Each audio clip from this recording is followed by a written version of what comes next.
I've said this before, but maybe saying it another way will, help it sink in a little better. In some cases, we're liabilities and we don't even know it.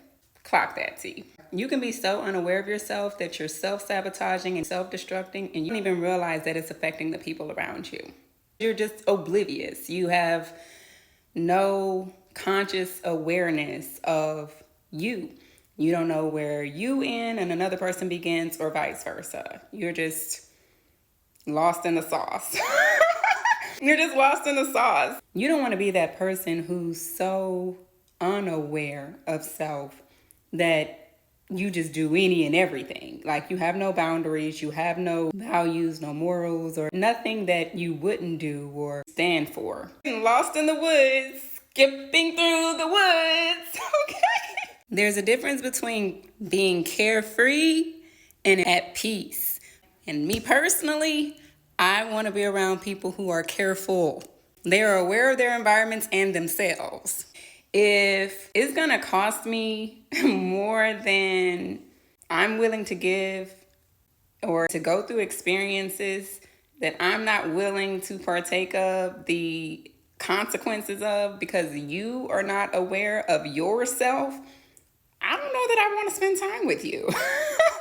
I don't know that I want to give you my time. At some point or another, people are going to stop wanting to be around you because you're just too dangerous. Unless, of course, they're just as reckless. You're just two peas in a pod. And then you have those situations where the people in your life literally know this and they see this and they won't correct you. I was once that person that wasn't so aware of myself. So I can speak to this. I'm not speaking down or being condescending. This is coming from a compassionate place. It's a loving place. I've been there. If you are in situations or in environments where those people are not telling you, them ain't your friends, them ain't your people. They don't care about you. They don't love you, Bookie. They won't tell you like, hey, you do know that like there's a better way. I've been that person who was a liability and did not know it. So this is not me looking down on anyone who may be in this predicament, but just saying there is a boundary that I believe people should enforce in their lives when they are dealing with someone who is a liability. And the first thing would be, obviously, if you love that person, to correct that person, at least give them information or knowledge, understanding, like, hey, let me tap you on the shoulder. I've been there before. I give you some insight. And if that's not working, obviously, to pray. Really, prayer should be the first thing you should be doing. You should be praying that God gives them insight and asking God for revelation and just a way for you to connect with that person that they will understand. Because essentially, when they're hurting themselves, they're hurting you too. So you want them to know themselves, period. You want to be able to share and spread your wisdom, especially if you've been in that predicament before. You don't want to just let somebody blindly fall into a ditch. If you're a good person, that is. I know at times we don't want to be a parent. We don't want to feel like I gotta parent you. I don't know. I got 2 kids and they're not even kids. They're young men, grown boys. You know what I'm saying? One of them 18. Oh my God. The other 16. This year they be 19 and 17. Lord Jesus, I don't know if I want to parent a grown person. I know that feeling. But maybe it's not that you're parenting them and instead you're holding them accountable. I'd even go so far as to say empowering. I do think that sometimes we get it confused in accountability. We feel that now you're responsible for that person. But if you're empowering them by giving them information, wisdom, knowledge, and understanding about a situation that they may be blind to, you give them the power to receive what you're putting out there. And if they choose to take it, then great. And if they choose not to, then great. Whatever the case may be is what the case will be. You know how to move and you can see the liability versus the asset. Now that should make a little more sense. There's a difference. If you're somebody who is praying for relationships and connections that encourage you to grow, there is going to be a sense of accountability there. And it has little to do with you parenting them. It's stretching. and stretching together. Because when you do call someone to the carpet or hold someone accountable, it also opens the door for them to do the same with you. So it's not a one-way street.